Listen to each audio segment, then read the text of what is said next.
Welcome to the Celtic Llama. In today's tutorial, I'll be showing you how to do the mini waves stitch pattern. For this pattern, you'll just need to know how to do a double crochet. If you need help with that, you can check down in the description below for my video on how to do double crochets. So to get started, you want to chain multiples of 10 plus 7. For this video, I'm doing a quick 17 chains.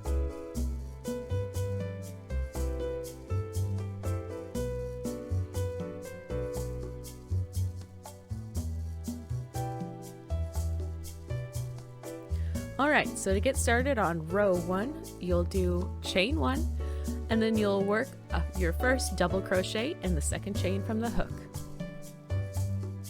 followed by 2 more double crochets. Then you will chain 3. You will skip 1 stitch, and you will do a double crochet in the next one, followed by 2 more double crochets. Then we will skip 3 chains, so 1, 2, 3, and in the fourth we're going to work a double crochet,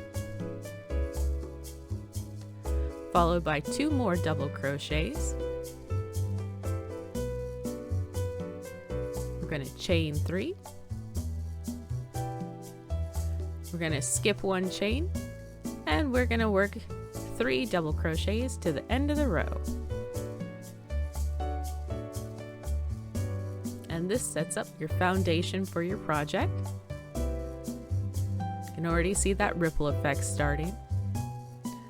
So row 2 will be the repeat for the whole entire pattern. To get started, you want to chain 1, skip the first stitch, and work 2 double crochets up the row.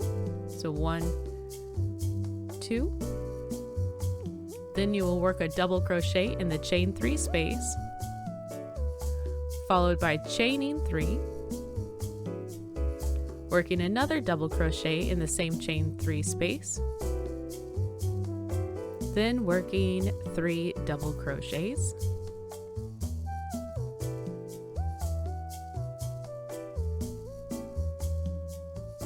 sorry, 2 double crochets. Then we're going to skip 2 stitches, and we're going to go into the third stitch with a double crochet. Sorry, that's my fault. So it's a double crochet in the chain 3 space, chain 3, and then it's 1 double crochet in the chain 3 space, followed by 2 more double crochets.